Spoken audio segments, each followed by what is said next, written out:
Perkenalkan, nama saya Pinasti dengan stambuk P10121025 kelas C Kesehatan Masyarakat. Mata kuliah Ekologi Pangan dan Gizi dengan dosen pengampu mata kuliah ini yaitu Bapak Dr. Haji Jamaluddin M. Sakung, SPD, MKes.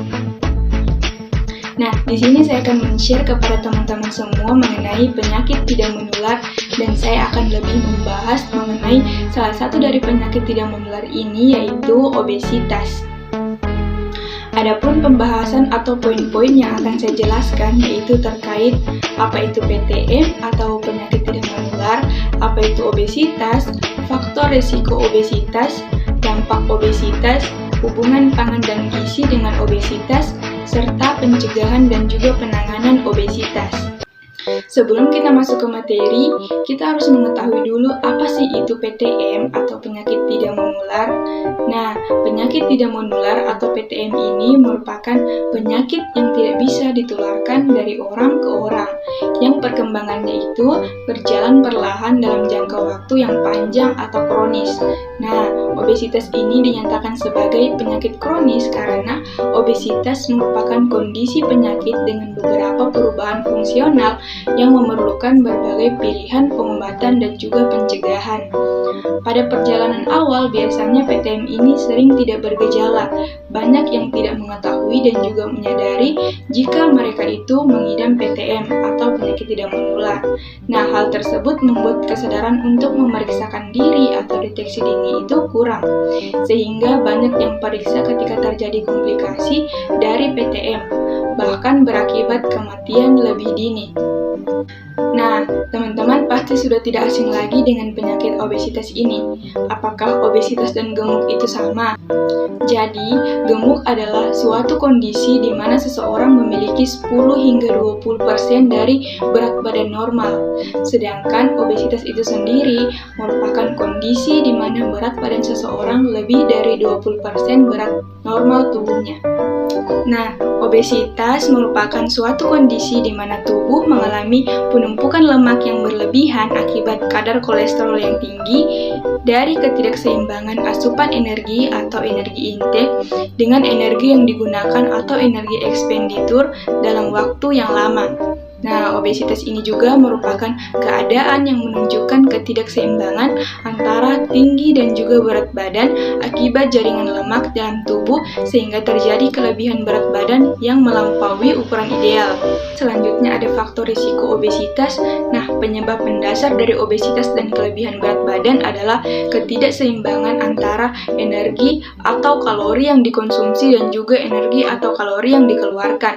Secara umum, telah ada beberapa faktor pemicu obesitas, yakni peningkatan asupan makanan padat energi yang tinggi lemak dan berkurangnya aktivitas fisik karena tuntutan pekerjaan yang mengharuskan orang mengurangi gerak badan, perkembangan model transportasi, dan peningkatan urbanisasi atau perpindahan dari desa ke kota. Selain itu, faktor pemicu kecukupan dan berlebihnya kelayakan taraf hidup yang mengakibatkan kelebihan pangan atau kemampuan melebihi konsumsi makanan. Namun demikian tidak berarti taraf hidup rendah seseorang tidak bisa obesitas. Selanjutnya ada poin-poin dari faktor risiko obesitas. Yang pertama ada faktor genetik, yang kedua ada pola makan, yang ketiga ada aktivitas fisik, dan yang terakhir ada stres. Saya akan menjelaskan satu persatu. Yang pertama itu ada faktor genetik. Nah, pada individu dengan obesitas terdapat gangguan fungsi determinan genetik yang dapat mempengaruhi berat badan dan efisiensi metabolik pada sistem hormonal, sistem saraf, dan lain-lain. Pada otot skelet individu dengan predisposisi genetik terhadap obesitas ditemukan gangguan produksi energi melalui proses glikolisis oksidatif oleh mitokondria. Proses oksidasi lemak yang kurang efisien dibandingkan individu tanpa predisposisi genetik berpengaruh terhadap berat badan secara keseluruhan, baik massa otot maupun massa lemak. Nah, dalam kelainan genetik ini terdapat parental fatness, yaitu faktor keturunan. Orang tua yang memiliki riwayat obesitas akan diturunkan kepada anaknya bahkan ketika saat bayi, dan ada kemungkinan sekitar 80% akan menetap sampai dewasa. Tetapi jika anak tersebut mendapatkan nutrisi yang baik, tentu tidak beresiko untuk terkena obesitas apalagi sering melakukan olahraga setiap hari. Yang kedua ada pola makan. Nah, 3 hal yang ditekankan dalam perilaku makan seseorang yaitu pengendalian makan, emosi, dan rasa lapar. Pola makan yang merupakan pencetus terjadinya obesitas adalah mengkonsumsi makanan porsi besar atau melebihi dari kebutuhan yang seharusnya. Makanan tinggi energi, tinggi lemak, tinggi karbohidrat, dan rendah serat. Sementara itu, perilaku makan yang salah ialah tindakan mengkonsumsi makanan dengan jumlah yang berlebihan tanpa diimbangi dengan pengeluaran energi yang seimbang. Salah satunya berupa aktivitas fisik yaitu olahraga. Nah, pola makan yang tidak seimbang dan sesuai yaitu dengan banyak mengkonsumsi junk food dan fast food, mendorong timbulnya peningkatan deposit lemak.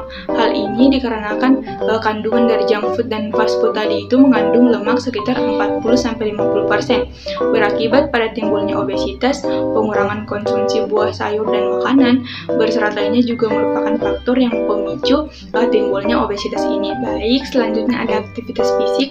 Kemajuan teknologi menjadi salah satu faktor yang menyebabkan kurangnya aktivitas fisik pada seseorang.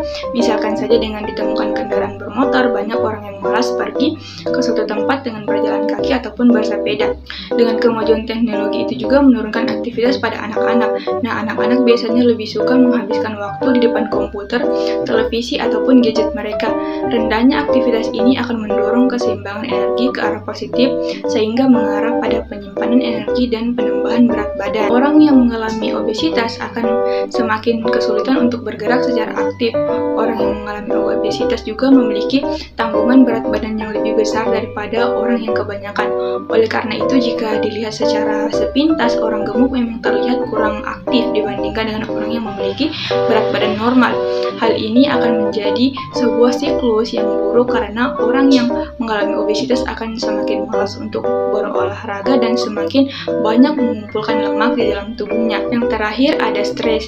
Mungkin bukan rahasia umum lagi jika stres itu sebenarnya bisa menyebabkan obesitas secara tidak langsung tanpa kita sadari.